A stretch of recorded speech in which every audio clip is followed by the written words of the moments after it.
Halo, apa kabar? Saatnya Anda menyimak berita Semarang bersama saya, Cira Caniago. Sejumlah berita menarik akan kami sajikan untuk Anda. Berikut 3 berita utama hari ini. Diduga karena korsleting listrik, sebuah pabrik kertas di Kudus terbakar hebat. Seorang perempuan menjadi korban penusukan di sebuah hotel di kota Solo. Motif penusukan karena pelaku ingin menguasai harta korban. Pencurian motor dengan modus menukar motor butut dengan motor yang lebih baik terjadi di kota Semarang.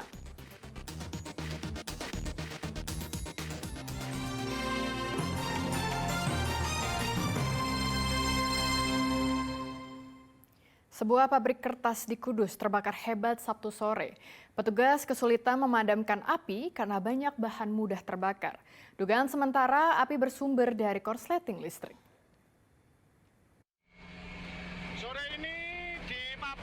Kobaran api menghanguskan pabrik kertas milik PT Pura Barutama di Desa Tarban, Kecamatan Jekolo, Kudus Sabtu sore. Belasan mobil pemadam dikerahkan untuk menjinakkan si jago merah. Namun api malah terus membesar karena banyak bahan kertas mudah terbakar. Api pertama kali muncul dari bagian bahan kayu kertas. Diduga kuat api bersumber dari percikan korsleting arus listrik sehingga menyambar bahan baku kertas. Ada listrik yang korslet.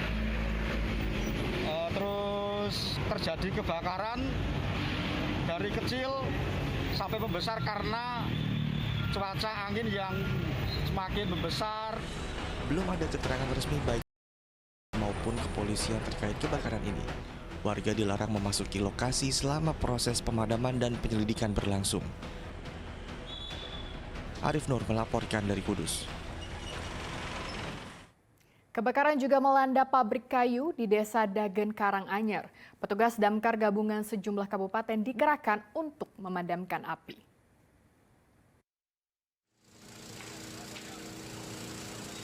Kebakaran kembali melanda sebuah pabrik dan gudang kayu di Desa Dagen, Kecamatan Jaten, Karanganyar, Sabtu sore.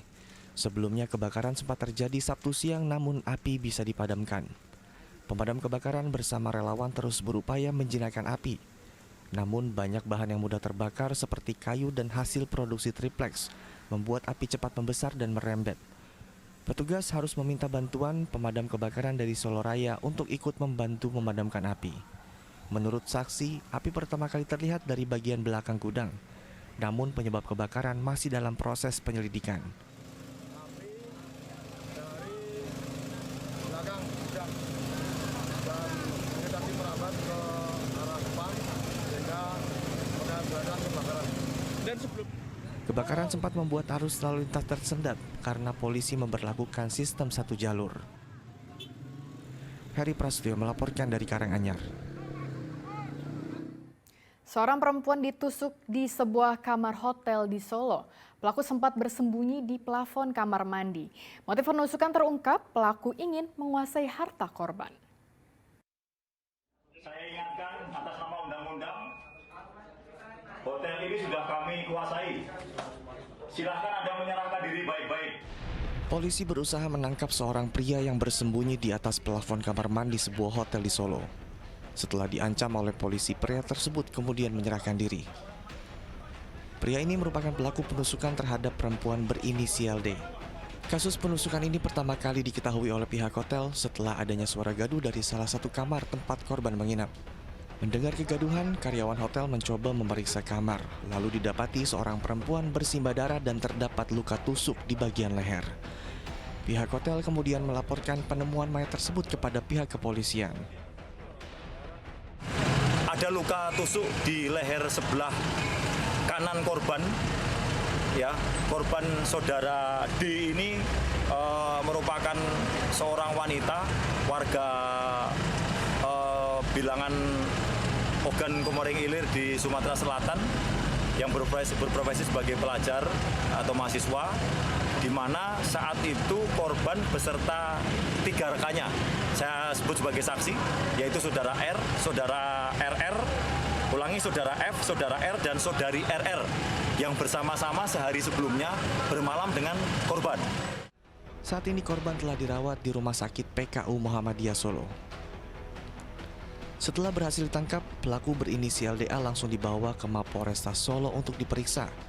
Dari hasil pemeriksaan terungkap, pelaku dan korban berkenalan melalui aplikasi kencan. Motif pelaku menusuk korban karena ingin menguasai harta korban. Dia mencari kelengahan korban untuk menguasai harta korban. Langsung dia melakukan penusukan. Jadi tidak ada negosiasi atau pengancaman dan lain sebagainya, langsung dia melakukan penusukan. Melihat kelengahan korban. Pelaku statusnya pelajar atau? Dalam KTP-nya pelajar mahasiswa. Selain memeriksa pelaku penusukan berinisial DA, polisi juga melakukan olah tempat kejadian perkara. Dari lokasi penusukan, tim Inafis Polresta Solo mengamankan beberapa barang bukti. Barang bukti tersebut kemudian dibawa ke Mapolresta Solo untuk diperiksa. Polisi masih menyelidiki kasus ini karena diduga adanya praktik prostitusi online. Heri Prasetyo melaporkan dari Solo. Upaya penyelundupan sabu-sabu ke dalam lapas Gedung Panik Kota Semarang berhasil digagalkan. Untuk mengelabui petugas lapas, sabu-sabu disimpan oleh pelaku yang merupakan perempuan di kemaluannya.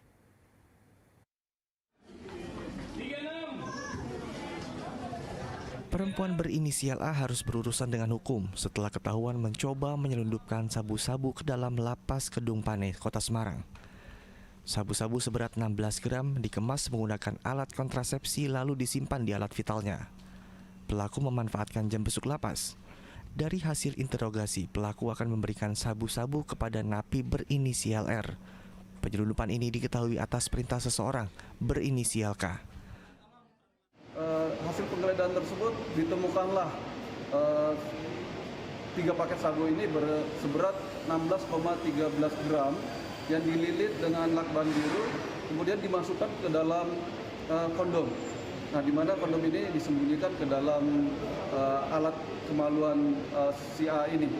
Nah, rencana hasil pengembangan tersebut, barang tersebut akan diberikan kepada penghuni lapas tersebut berinisial R. Pelaku berinisial A kini ditahan, sedang 2 rekannya yang ikut ke lapas sedang diperiksa sebagai saksi. Agus Hermanto melaporkan dari Kota Semarang.